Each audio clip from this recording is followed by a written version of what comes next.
Ladies and gentlemen, good evening, and thank you again for tuning in to the Tactical Bacon Gun Channel. As always, I'm Tactical Bacon, and I will be your guide for tonight. So, what we've got here is my Keltec P32, second generation model. I've owned this for about 3.5 years now. I bought it at a local pawn shop for about $200. Plus tax, background check fee. It took me about, 5 minutes once I decided that I wanted it. And I've been carrying it as a pocket gun ever since. It's been a great little gun, very reliable, haven't had any issues with it. I know what some of y'all are thinking, oh no, Keltec, run away. I haven't had any problems. It's been 100% for me.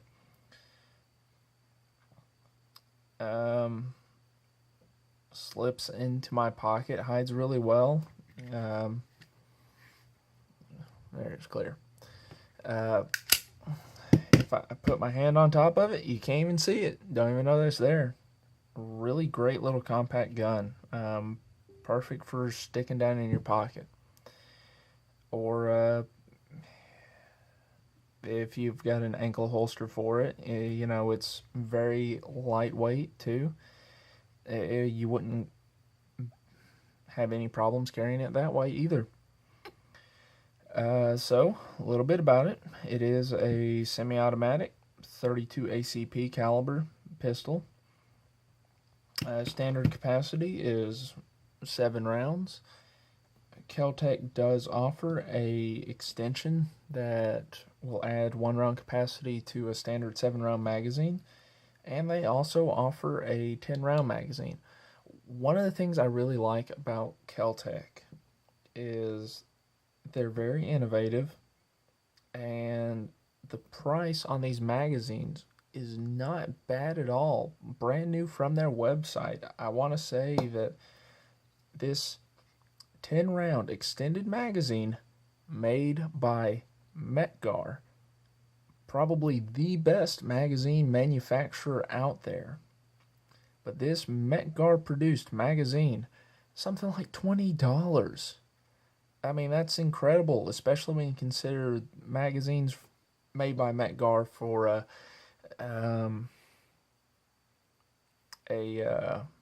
Sig Sauer or a Beretta will run you $40, $50, $60. This is the Generation 2 model, so it has the entire gun's updated from the Gen 1. Slightly different geometry in the frame, polymer frame. The slide is updated. The Gen 1 is more angled. It's more pyramid shaped in the front, and it doesn't have as good of sights. Now, the sights aren't really anything to write home about, but this is a pocket gun. This is Minute of Bad Guy.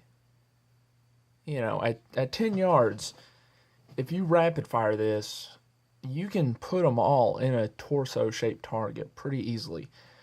At 7, if you take your time, you can still squeeze them off decently quick and knock down oil filters and Coke cans. That's how I practiced with this gun where I was living. I would go out and I would set Coke cans, empty Cokes, on a fence post and just pop, pop, pop, pop, knock them down one after the other. But the Gen 1, it didn't have a raised rear sight. It just had a dip in the back of it. And then on the front, it came up. It ramped up on the front of it to that front sight post. Uses the Browning tilting barrel locking system. Really nice. The reason I went with this over a P3AT or an LCP is for this reason right here. The slide locks back on an empty magazine. I will not carry a gun if it will not lock back on an empty magazine. It's just something I want for a carry gun. Now, it's a little awkward because it doesn't have any external slide release.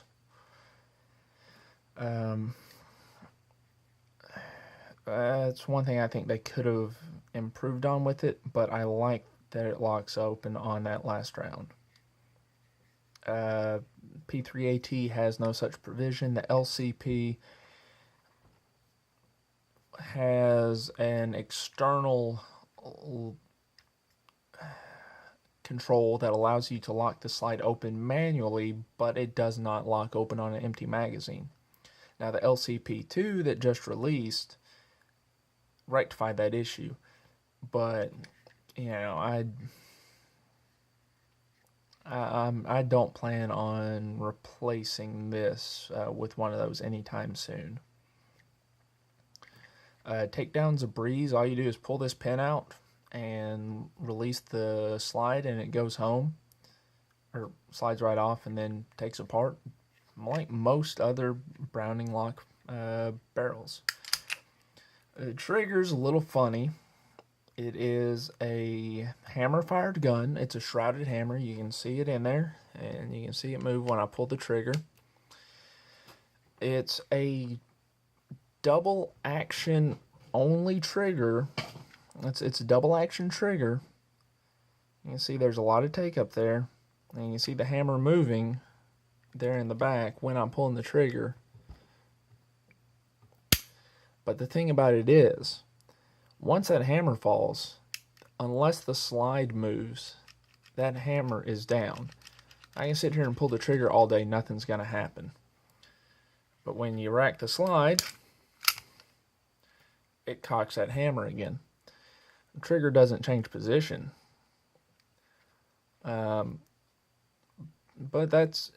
it's nothing really.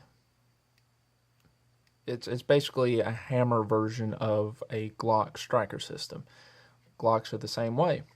Once you pull that, you've got a double action trigger, and once the gun's fired, until the slide racks, it's down. That's it. As far as the reset on it, not very much reset. Oh wait, no. I'm sorry. This thing has a ghost reset. It's got that first little click, and then you have to let it out almost all the way. There's still a little bit of travel. But that ghost reset there, it'll mess with you.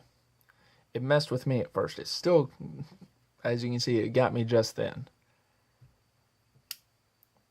But it's a good audible click. You can tell it's there. I wish that the second click was as loud as the first click and as noticeable. That first one, you can feel it in the trigger. The second one, you can hear it. That's it. And that reset's only there when you release the trigger after the slide actuates. As far as accessories for it go, Keltec makes a lot of little things for it. If you carry hollow points, 32 ACP is a semi-rimmed cartridge, so you can have issues with rim lock. Some hollow points are shorter than full metal jackets. The magazines are designed around FMJ rounds. They make a spacer, a wire spacer that goes in the back of these magazines, and it takes care of that rim lock issue if you're having it, if you need it. They make a pocket clip, and they make a left-handed version and a right-handed version, and it just clips onto goes on the back of the gun, runs down the side of it, and you've got a little spring clip on the side of the gun. I'm not a fan of that because you have an exposed trigger guard. This might be the only thing in my pocket. I might not have anything else in my pocket. I won't even put spare change or glasses cleaning cloth or anything like that in the pocket where I carry this. But I still say you need a proper holster if you're going to pocket carry. You need a proper holster if you're going to carry. It's a safety issue. So Anyways, nothing really I don't like about it. You know, it's small. It's really small in my hands, but it's not unpleasant to shoot. I've gone through 150 rounds of it before all at once, and it wasn't bad at all. Obviously, having the extended magazine makes it a lot more fun to shoot because you can get a full grip on there. That 8-round magazine, the 1-round extension, it gives you a little bit more purchase. 2.5 fingers, but it's still nowhere near as nice as that. So you've got to get a pretty good grip on it. It can be kind of snappy if you're not paying attention, but overall, really nice gun. The Gen 2 Keltec, it's kind of like the Gen 2 P250. There were a lot of problems with the original one. They released the updated version. It took care of a lot of them. If you're looking for a mouse gun, a backup gun, something to hide out, I strongly recommend you consider this. They're cheap if you can find one. Like I said, this one ran me about $200. I don't regret it. This thing picks up pocket lint like crazy because it rides around in my pocket, but even after letting it accumulate about 6 months worth of pocket lint, and then I went out and shot it, it didn't give me any issues. So it gets my crispy seal of approval. So, if you have any questions or comments, leave them below. I'd be glad to answer them for you. And make sure to like, comment, share, subscribe. Someone might know something that I don't, and when they see this video, they'll post it down in the comments. We want dialogue. So I hope y'all have a great evening. Tactical Bacon out.